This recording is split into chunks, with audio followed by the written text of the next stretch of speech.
여러분 안녕하세요. 안식일에도 이 자리를 빛내주시고 또 참여해주시고 하나님의 말씀을 경청하기 위하여 오신 여러분들을 진심으로 환영합니다. 주님께서 예배의 이 발걸음에 많은 복의 복을 더해 주실 것을 믿습니다.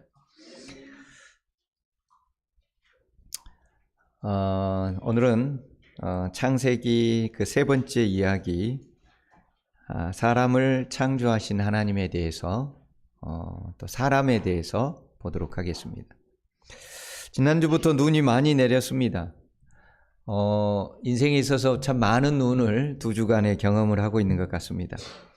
온 세상이 정말 새하얗게 덮인 모습을 보니 죄가 없었던 순백의 깨끗함만이 보이는 듯 합니다.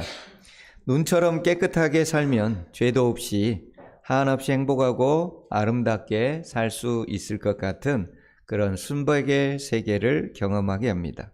마치 에덴 동산으로 바뀌어진 것 같은 그런 순백의 세계 말입니다. 이런 눈이 산에 있을 땐 아름다운 경치이지만 교회 주차장에 쌓여 있을 땐 제거 대상이 됩니다.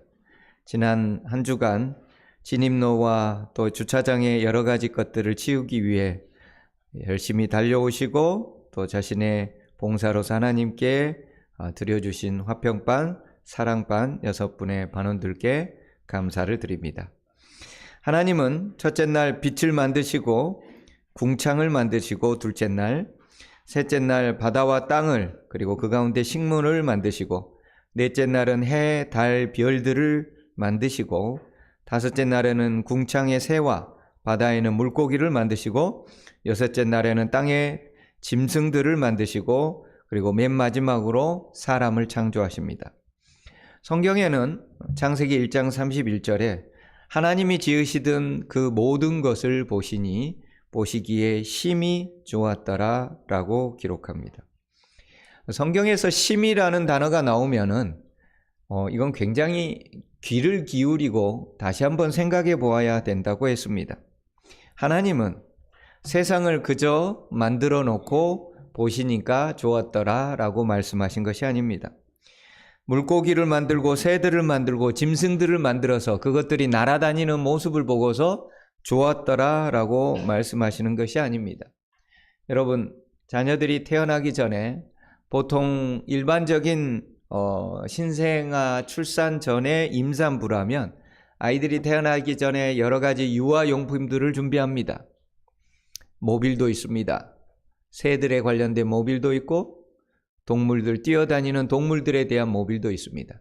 하나님께서 다섯째 날 뭐 만드시는 거예요? 모빌을 만드시는 거예요.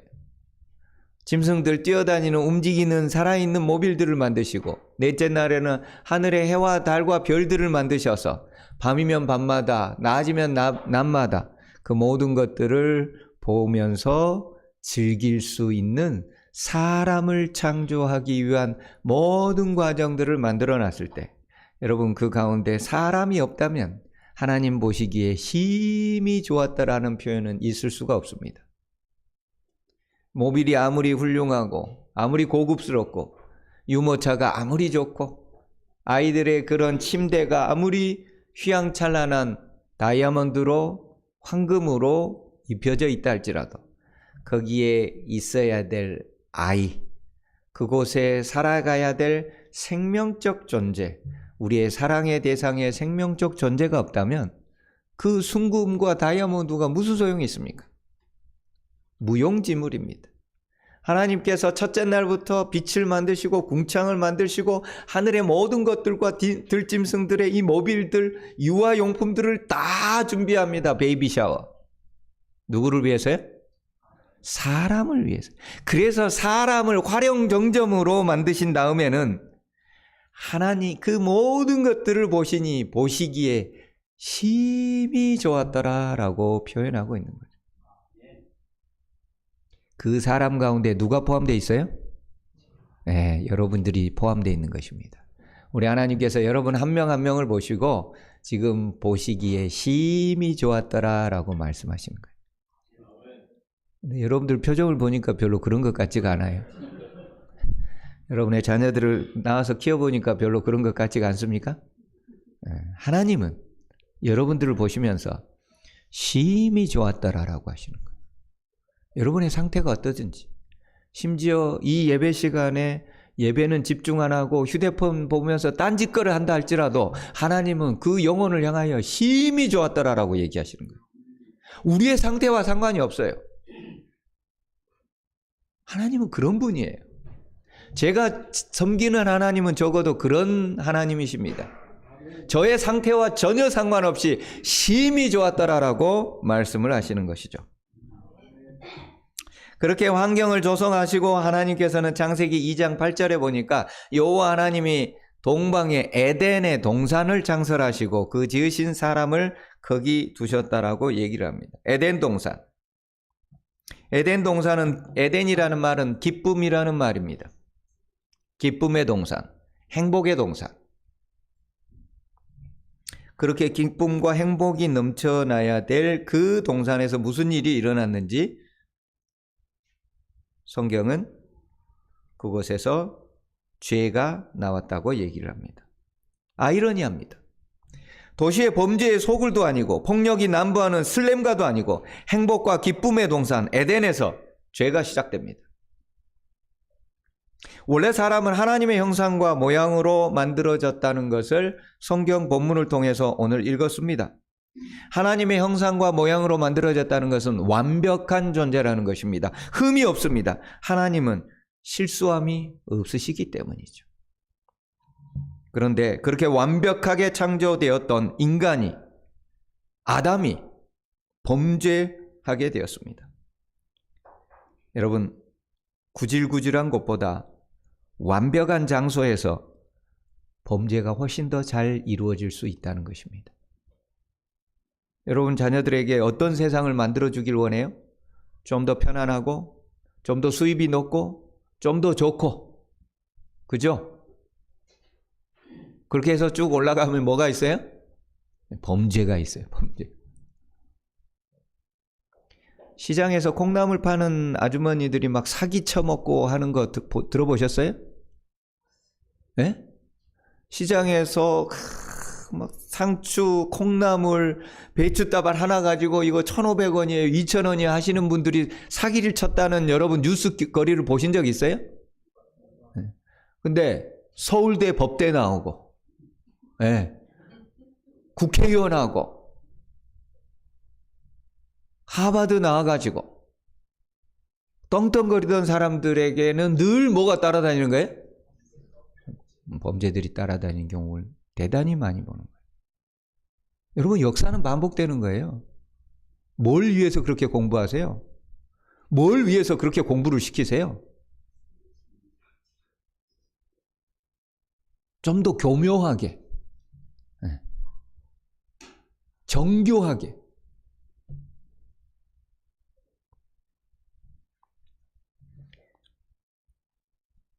에덴 같은 곳이지만, 하지만 인간의 마음이 어떠하느냐에 따라서 그것은 기쁨이 아니라 죄악의 소굴이 될 수가 있는 것입니다. 창세기 3장으로 한번 가보겠습니다. 1절입니다. 그런데 뱀은 여호와 하나님이 지으신 들짐승 중에 가장 간교하더라. 뱀이 여자에게 물어 이르되 하나님이 참으로 너희에게 동산 모든 나무의 열매를 먹지 말라 하시더냐? 여자가 뱀에게 말하되 동산 나무의 열매를 우리가 먹을 수는 있으나 동산 중앙에 있는 나무의 열매는 하나님의 말씀에 너희는 먹지도 말고 만지지도 말라. 너희가 죽을까 하노라 하셨느니라. 뱀이 여자에게 이르되 너희가 결코 죽지 아니하리라. 너희가 그것을 먹는 날에는 너희 눈이 밝아져 하나님과 같이 되어 선악을 알 줄 하나님이 아심이니라. 여자가 그 나무를 본즉 먹음직도 하고 보암직도 하고 지혜롭게 할 만큼 탐스럽기도 한 나무인지라. 여자가 그 열매를 따먹고 자기와 함께 있는 남편에게도 주매 그도 먹은지라. 범죄의 소굴, 그 완벽한 에덴 동산이 죄악의 탄생지가 될 수 있었던 몇 가지 이유가 있습니다. 첫째, 사람이 자기 배우자를 떠나는 것이 문제였습니다. 남편과 아내가 떨어져 살아가는 것, 문제가 발생할 수 있습니다.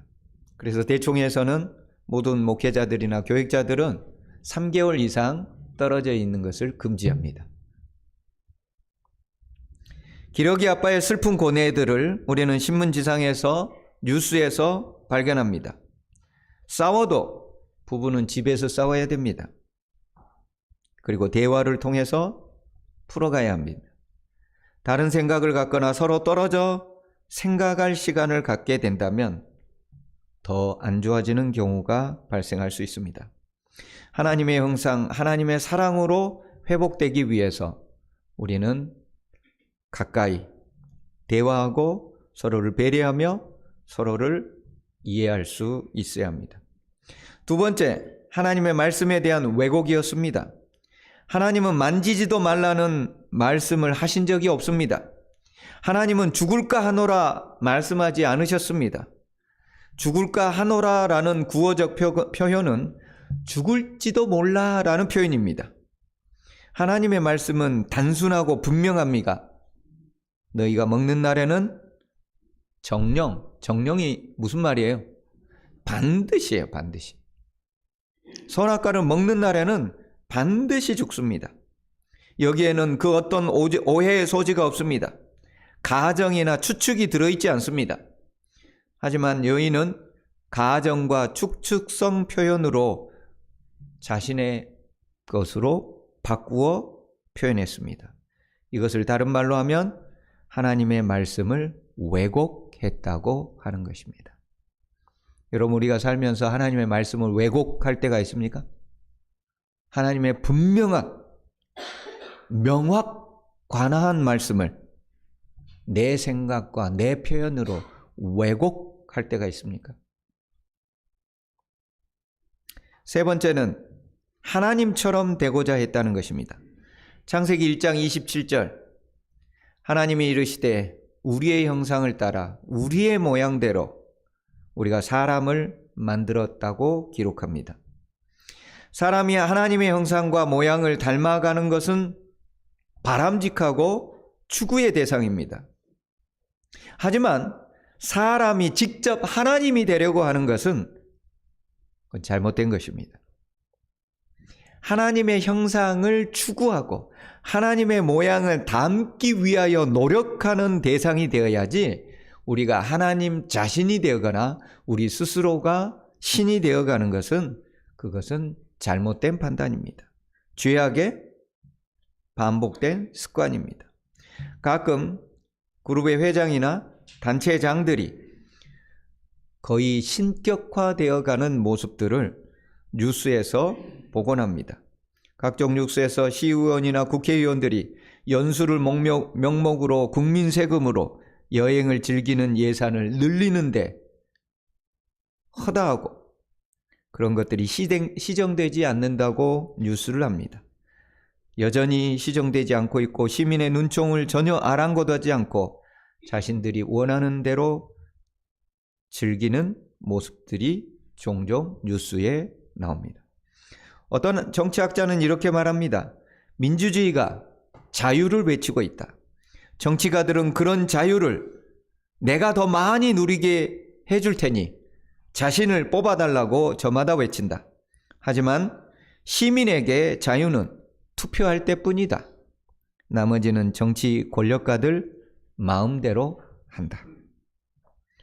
요즘 보면은 틀린 말은 아닌 듯합니다. 투표할 때뿐 시민에게 자유는 없는 것이며 나머지는 자신들이 원하는 대로 하는 경우가 많이 있는 것 같습니다. 하나님이 사람에게 자유를 준 것은 자신의 의지로 하나님을 섬기라는 의미였습니다. 하나님이 로봇을 창조한 것이 아닙니다. 자유의지를 활용할 수 있는 사람을 창조하셨습니다. 그 자유 선택 의지로 자신을 창조하신 하나님께 효도하라는 것이죠. 사람이 사람에게, 자신의 부모에게 하는 것이 효도입니다. 사람이 자신을 지으신 창조주께 효도하는 게 예배입니다. 오늘 예배에 참석하신 여러분들은 하나님께 효도하러 나오셨는데 너무나 잘 나오셨습니다. 하나님께서 여러분의 마음을 여러분이 드리는 헌금을 하나님께서 연락하시고 거기에 걸맞는 복으로 내려주실 것을 믿습니다. 창조주 하나님께 효도하라고 우리에게 자유 선택 의지를 주시고, 그리고 그렇게 잘 선택할 수 있는 길을 하나님은 잘 성경에서 설명해 주셨습니다. 그런데 사람은 사랑이신 하나님의 형상을 닮기를 원하기보다는 자신 스스로가 하나님이 되려고 하는 것입니다. 그래서 창세기 3장에 보면은 그들이 이것을 먹었을 때 너희 눈이 밝아 하나님처럼 될 것이라는 사단의 꾀임에 넘어가게 되는 것이죠. 하나님처럼 되면은 인생 잘 나갈 줄 알았습니다. 그런데 그들이 먹고 나서 하나님처럼 되기는 고사하고 그들의 인생이 너무나도 비참하게 되어버렸습니다. 그들 인생만 비참하게 된 것이 아닙니다. 그들의 후손 모두에게 영향을 미치는 너무나도 끔찍한 일의 결과를 가져오게 되었습니다. 하나님은 세상을 이처럼 사랑하사 독생자를 주셨다라고 얘기를 합니다. 그래서 사람은 그런 하나님의 형상과 모양, 세상을 이처럼 사랑하사 자신의 독생자를 주실 수 있는 그런 사랑을 닮아가라고 하나님의 형상과 모양을 우리에게 만들어 주셨습니다. 그런데 사람은 그런 사랑을 닮기보다는 그분의 지위, 그분의 권력을 얻기를 더 원합니다. 에덴에서 일이 발생했죠. 에덴의 뜻이 뭐라고요? 기쁨입니다.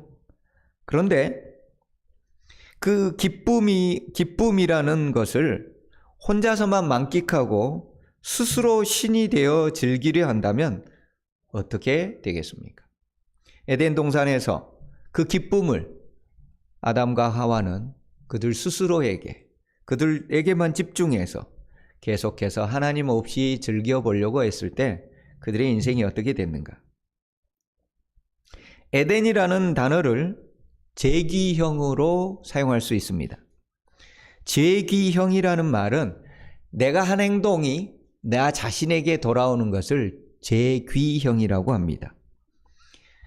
에덴의 죄기형은 아단이라고 합니다. 에덴은 기쁨의 뜻인데 이 에덴이라는 기쁨의 뜻을 제귀형, 즉 아단이라는 단어가 되면은 그 기쁨을 자기 자신에게만 집중하고 자기만을 위해서 살아간다는 의미가 되는데요. 다른 말로 히브리어의 아단은 주색에 빠지다라는 단어입니다. 에덴은 기쁨인데 그 에덴을 나 자신에게만 집중하고 오로지 나의 삶의 기쁨으로 삼는 아단이라는 단어는 주색에 빠지다라는 단어예요. 쾌락에 빠지다라는 단어예요.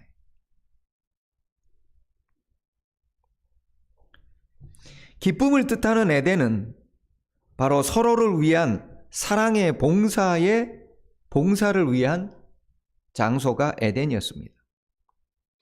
하나님은 사람에게 만물을 다스리고 또 잘 지키는 임무, 즉 봉사의 임무를 주셨습니다.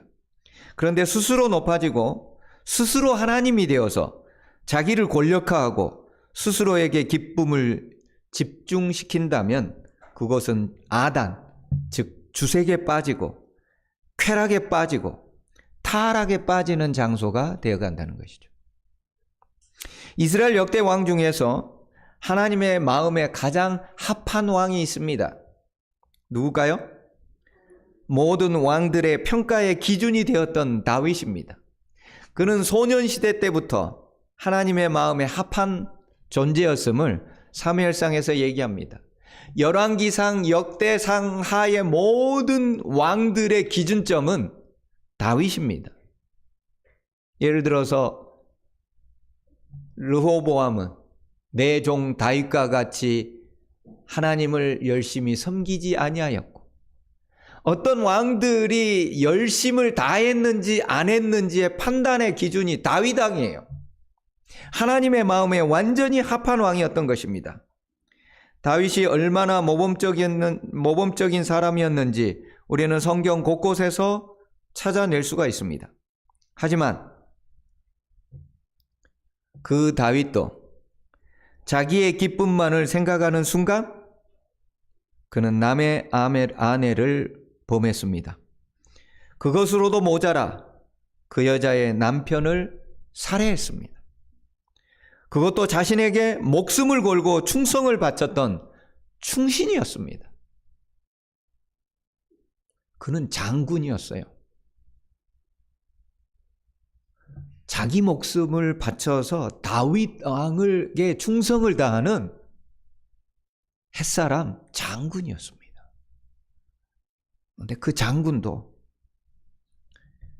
다윗이 자기의 쾌락과 자기의 이기적인 목적을 위해서 한순간에 죽여버린 것입니다. 자기만의 기쁨을 추구하는 순간 그는 타락의 길로 가버렸습니다. 기쁨의 에덴이 쾌락의 아단으로 바뀌는 순간이었습니다. 그가 고통의 시기에 이런 일을 저질렀는가? 아닙니다. 그는 사울에게 쫓김을 당할 때는 단 한 번도 죄를 지은 흔적들이 성경의 기록으로 나오지 않습니다. 오히려 약자들을 보호했고 심지어 자신의 원수도 사랑할 수 있었던 그런 넉넉한 사람이었습니다. 그가 쫓김을 당할 때는. 하지만 모든 것이 평온하고 모든 것이 안정적이며 모든 것들이 그 누구도 그의 권력을 넘볼 수 없었던 인생의 최정점에 있을 때 그는 남의 아내를 범할 뿐만 아니라 자신의 충신을 죽게 만드는, 살해하는 끔찍한 살인자가 되었던 것입니다. 마치 에덴 동산같이 모든 것들이 풍부하고 아무 부족함이 없는 그곳에서 스스로 높은 신이 되어 절대 권력으로 남의 아내를 마음대로 탐내고 심지어 살인까지 가차없이 저질렀던 그 순간이 에덴에서 아단이 되어버리고 말았던 순간인 것입니다. 여러분, 솔로몬은 어떻습니까? 일천번제로 하나님께 돌리던 왕이었습니다. 하나님이 그 일천번제에 너무나 감동한 나머지 솔로몬에게 물었습니다. 내가 너에게 무엇을 해주기를 원하느냐? 도대체 네가 원하는 것이 무엇이기에 이렇게 일천번제를 드리느냐? 여러분, 일천번제가 무엇입니까? 1000번을 하나님께 예배를 드리는 거예요. 1000번. 솔로몬은 답변했습니다. 주여, 저에게 지혜를 주사 이 어리석은 백성들을 온전히 잘 인도할 수 있도록 해 주옵소서. 하나님은 감탄했습니다. 너는 목숨을 구하지도 아니하고 다른 원수의 멸망도 구하지 아니하고 오직 백성들을 올바로 인도하기 위해서, 하나님의 백성을 하나님께로 올바로 인도하기 위해서 네가 지혜를 구하는구나. 너에게 지혜를 줄 뿐만 아니라 네가 구하지 않았던 장수, 무병, 부귀, 영화 모든 것을 네게 다 주겠노라. 솔로몬은 젊은 시절 자신의 지혜를 총동원하고 심혈을 기울여 예루살렘 성전을 건축할 정도로 하나님을 사랑했던 자였습니다. 그런 그가 자기 권력을 스스로 더 권고히 하기 위해서 이웃나라 왕들의 공주들과 정략 결혼하고 스스로의 왕국을 세워갔을 때, 그리고 스스로의 기쁨과 안락을 추구했을 때 그에게는 부인 1000명이나 두었고 성전에 건축했던 그의 손으로 우상을 숭배하는 신당을 지어주는 어처구니 없는 일을 저지르고야 말았습니다. 아담이나 다윗이나 솔로몬이나 그들의 인생의 비참한 순간에 죄를 저지른 것이 절대 아닙니다. 에덴 동산같이 죄가 없는 것, 순전무구한 것, 모든 것들이 완벽한 것, 다윗의 왕궁에서 권력의 정점에 있고 모든 나라가 평화롭게 다 진행되고 그 누구도 다윗을 넘볼 수 없는 절대 권력의 평안의 시기에 그들은 자신에게 더욱더 쾌락을 집중하고 자신에게 있는 그 기쁨들을 하나님을 섬기는 데 사용하지 아니하고 자기 스스로의 즐거움을 선택하게 되었을 때 그들의 에덴은 아단으로 변하게 되었고 그리고 그로 말미암아서 그들은 큰 죄를 짓게 되었습니다.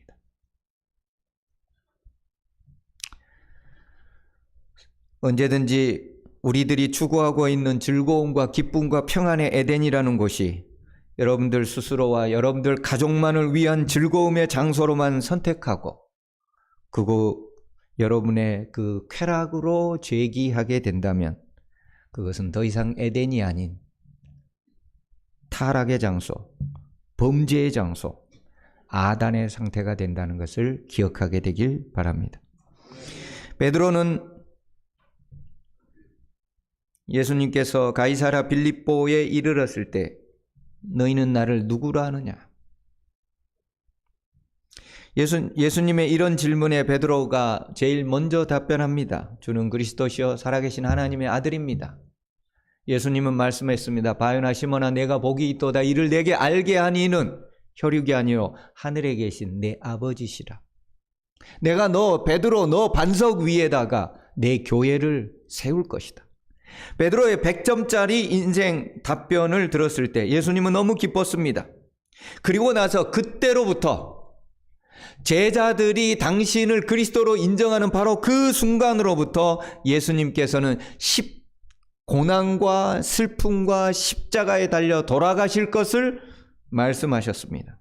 바로 그때 100점짜리 대답을 했던 베드로가 나서서 얘기를 하는데 주여 그리 마옵소서. 우리 성경에는 그 말의 표현이 베드로가 예수님께 말했던 표현들이 언뜻 잘 다가오지 않지만은 영어로는 rebuke입니다. rebuke. rebuke는 윗사람이 아랫사람을 호되게 꾸짖을 때 쓰는 표현입니다. 신약 헬라어도 꾸짖다라는 표현이 아주 심하게 꾸중을 하는 거예요. 아주 잘못한 것에 대해서 아주 야단을 스승이 제자를 야단칠 때 쓰는 단어예요. 누가 누구를 지금 꾸중하고 있는데요? 베드로가 스승인 예수를 꾸중을 하고 있는 거예요. 예수님, 어떻게 그런 말씀을 하실 수가 있어요? 내가 지금 인생을 걸고 예수님 쫓아다니고 있는데 지금 닥쳤던 게 지붕 쳐다보라고요? 예수님 이렇게 가다가 죽어버리면 우리 인생 뭐가 되는 거예요?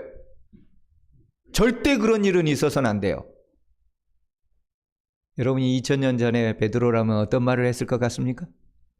여러분의 지금 처자식들 다 집에다 내려놓고 인생을 다 바쳐가지고 지금 예수님 쫓아가고 있는데 예수님이 곧 내일 모레 돌아가신대요. 여러분들 뭐라고 하시겠어요? 잘 하십니다.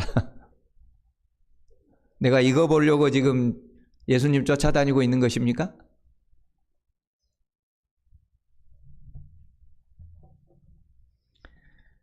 베드로가 예수님을 꾸짖었습니다. 절대 그런 일은 있어서는 안 됩니다. 그랬을 때 예수님께서 뭐라고 그랬어요? 사단아 물러가라.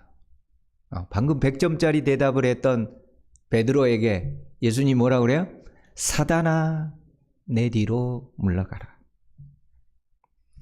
네가 하나님의 일은 생각지 아니하고 사람의 생각만 하는구나.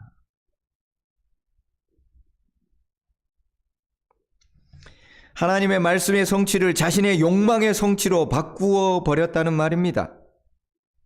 예수님 잡히게 되면 그동안 따라다녔던 베드로는 인생 종치는 것이라고 스스로 생각했습니다. 그래서 베드로는 자신의 욕망을 위해 예수님을 꾸짖어서라도 자신의 뜻으로 바꾸기를 원했던 것입니다. 만점짜리 대답을 했던 에덴의 상태에서 자신의 욕망, 자신의 이기심, 자기 야망을 위해 스승인 예수님을 꾸짖는 아단의 상태가 되어버렸습니다. 예수님을 꾸짖는 그 순간은 베드로 스스로가 하나님이 되어 있었던 것입니다. 그러므로 선줄로 생각한 자는 넘어질까 염려하라. 사도 바울은 항상 그의 마음에 하늘로 향하고 있었습니다. 그는 언제든지 하나님의 말씀대로 행하고 있었지만 자신의 교만을 드러낸 적이 없었습니다. 그래서 그는 로마서에서 얘기합니다. 나는 날마다 죽노라. 그리스도의 말씀 안에서 날마다 죽노라. 하나님 앞에서 날마다 죽노라. 그리스도의 십자가 아래서 나는 날마다 죽노라. 그렇기 때문에 그가 가진 스펙이면 세상을 호령할 수도 있었던 사도 바울이 끝까지 감옥에서, 그리고 매를 맞아도 소도 없이 맞고, 여러분, 제가 여기 오기 전에 사도행전을 약 2년 동안 교회에서 설교를 하다 왔습니다. 사도 바울의 인생을 하나하나 뒤질 때마다, 여러분, 그가 가졌던 그 당시에 그 스펙이면 어떻게 살 수 있습니까? 근데 그가 산을 넘고 물을 건너고 추위에 비바람에 죽을 고비를 넘기고 가는 데마다 두들겨 맞는 거예요. 가는 데마다 두들겨. 여러분, 그가 하나님께 왜 원망하지 않겠습니까? 여러분, 태장교회 나올 때마다 두드려 맞는다고 생각해 보세요. 태장교회 예배 드릴 때마다 돌멩이로 죽을 만큼 맞는다고 생각해 보세요. 여러분, 교회 오겠어요? 여기에 이 자리에 있을 사람 있겠어요? 근데 사도 바울이 그 길을 가는 거예요. 두들겨 맞아가면서, 칼날을 맞아가면서. 자기 동족들이 그래요. 그걸 다 맞아가면서요, 성경에 원망 한 번 하지 않아요.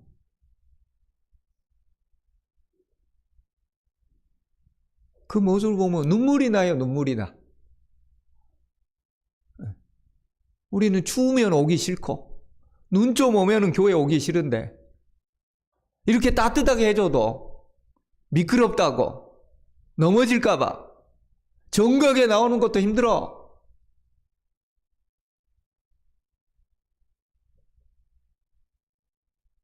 근데 사도 바울이 칼을 맞아가면서, 돌을 맞아가면서 그 길을 가는 거예요.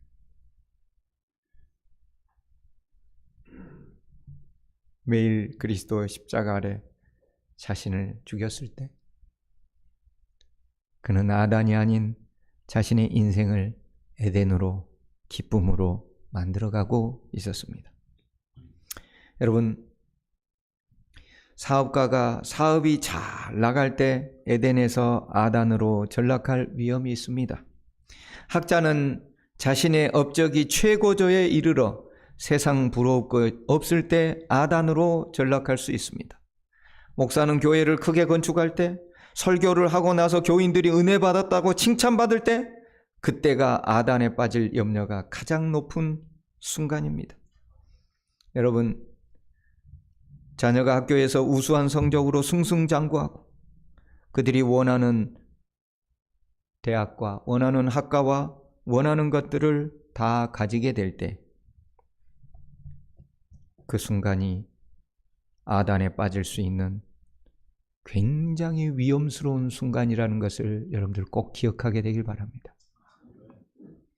직업이나 학력이나 연령에 관계없이 어제보다 더 나은 오늘이 주어질 때, 그것을 다른 사람들을 위한 사랑의 봉사가 아닌 자신만을 위한 기쁨으로 여길 때, 우리는 언제든지 에덴에서 아단으로 추락하는 존재가 되는 것입니다. 하나님께서 인간에게 에덴으로 가는 길을 왜 막으셨는지 이제 조금 이해가 갑니다. 아단에 빠진 아담에게 왜 가시덤불을 주셨는지, 등짝에 땀이 삐질삐질 흘려야만 처자식을 먹여 살리게 하셨는지,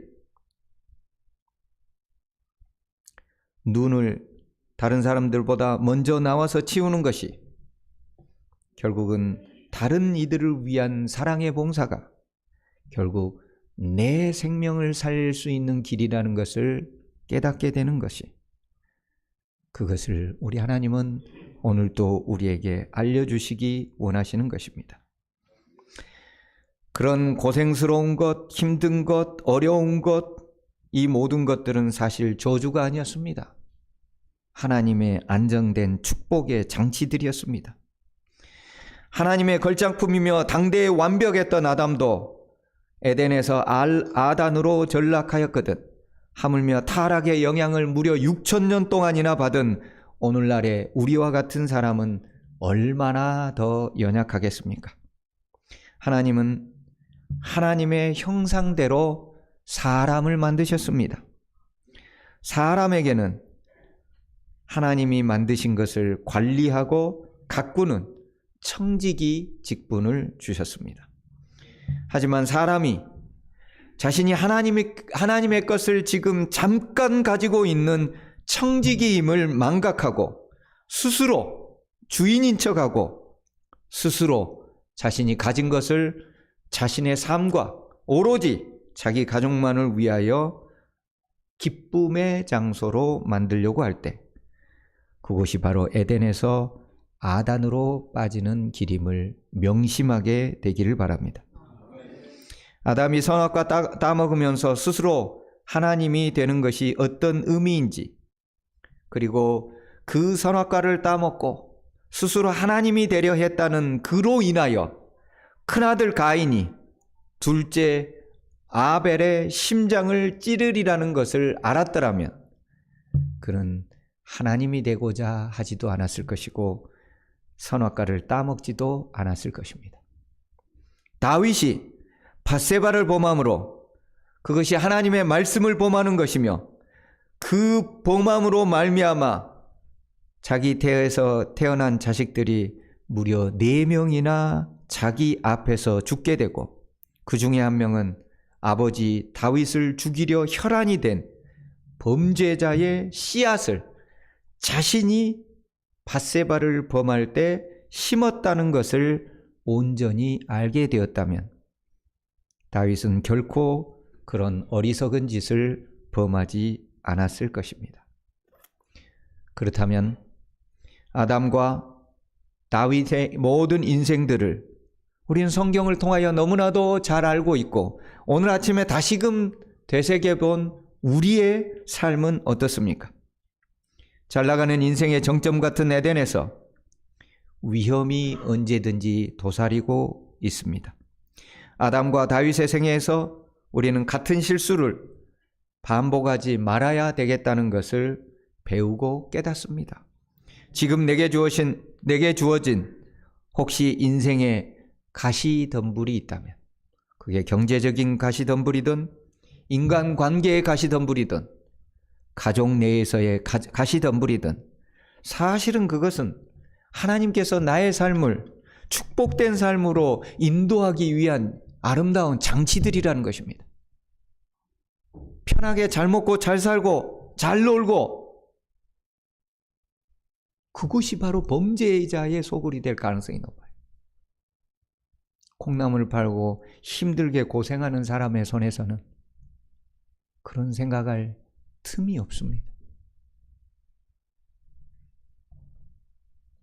지금 내게 주어진 인생의 가시덤불이 있다면 그것이 하나님의 축복이라는 것을 깊이 생각하게 되기를 바랍니다.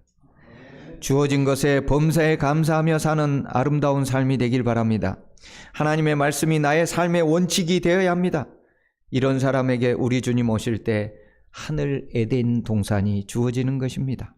오늘 내게 주어진 가시덤불을 감사하는 인생, 오늘 등짝에 땀이 나게 하신 하나님께 감사하는 인생, 그런 인생에게 진정한 에덴이 주어지게 될 것입니다. 어제 제림마을에는 왕거린, 한국 이름은 왕아시라고 그래요. 그리고 그의 부인인 한국 이름 왕대야, 영어 이름은 샤펜버그입니다. 선교사 이야기가 올라왔습니다. 이 둘은 결혼하고 한 달 만에 1909년 10월 18일 미지의 땅 조선으로 선교사를 자청하여 오게 되었습니다. 여러분, 미국에서 100년 전에 훨씬 더 잘 먹고 잘 살며 그렇게 살 수 있었습니다. 여러분, 그들이 미국에서 잘 먹고 잘 산다고 해서 안식일을 안 지킬까요? 이들은 신실한 재림교인이었습니다. 여러분, 그들이 미국에서 잘 먹고 잘 산다고 해서 11조 안 낼까요? 여러분, 그들이 미국에서 잘 먹고 잘 산다고 해서 월정금, 도루가원금, 감사원금 안 낼까요? 근데 이들이 1909년 조선 땅에 거의 알지도 못하고 들어본 적도 없는 조선 땅에 선교사로 자청하여 들어옵니다. 그 당시 조선은 일제가 수탈로 인해 먹을 것이 없어서 초급 목피하던 시절, 위생이라는 관념 자체가 없던 시절입니다. 여러분, 오죽 위생이라는 개념이 미비했으면 재림교회 병원을 뭘로 지었어요? 위생병원으로 지었어요. 그 단어 자체가 방증을 해주는 거예요. 이 1900년대에 얼마나 이 나라에 위생이라는 개념이 없었는지. 위생병원이에요, 위생병원. 그 시대에 이들이 조선 땅에 들어온 겁니다. 건물도 없는 허허벌판에 천막 하나 치고서 선교사 생활을 시작했습니다.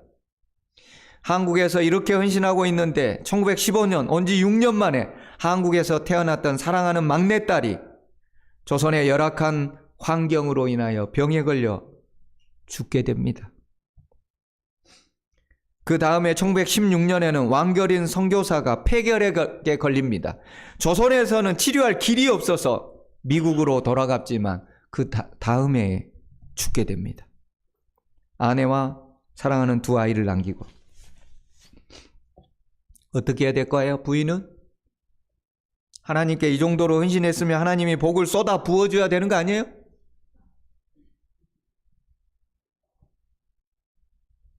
자식도 죽고 남편도 죽었어요. 이 열악한 조선 땅에서 위생 개념이 없어가지고 전염병에 의해서.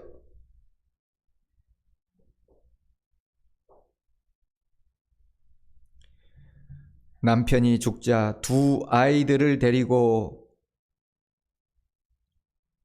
조선으로 다시 돌아옵니다.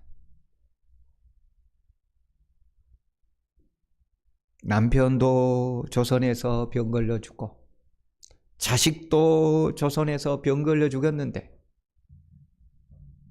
다시 두 자식을 데리고 조선으로 돌아오는 거예요.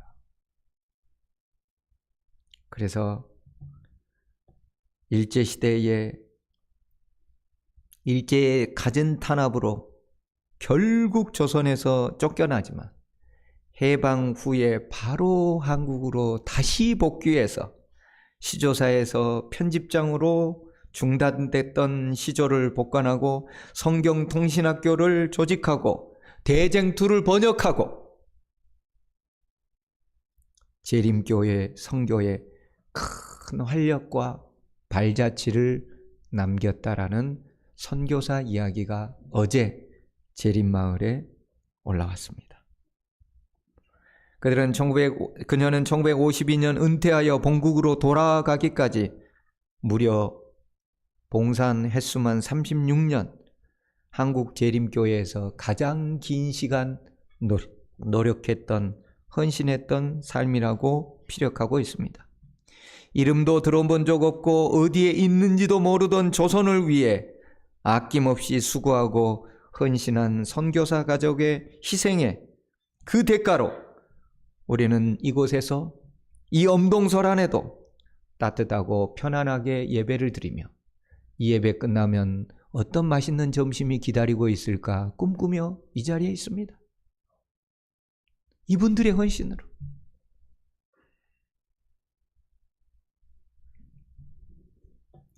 그들이 자신들의 본국에 돌아가 편안하고 안락하게 안식일 예배도 드리며 자신들이 벌어들인 수입으로 자신과 자신들의 가족을 위하여 기쁨을 위해 사용했다면 그들도 우리도 오늘 이 시간에 이런 행복을 누리지는 못했을 것입니다. 하나님의 형상과 모양을 많이 닮은 왕거린과 왕대하 이 두 부부 너무나 감사하고 우리도 이런 선교사 부부의 아름다운 여정을 따라서 우리도 그렇게 살아보면 어떻겠습니까? 하나님의 형상을 닮아가는 사람을 하나님은 만드셨습니다. 그리고 이제 우리 대장교회에 있는 여러분 한 분 한 분이 그런 하나님의 형상과 모양을 아름답게 닮아서 자신의 인생을 다른 사람을 위해서, 하나님을 위해서 멋지게 펼쳐보기를 우리 주님 기다리고 계십니다. 우리 모든 태장교회 교인들 그런 하나님의 형상을 닮아가는 멋진 한 사람이 되기를 간절히 소망합니다.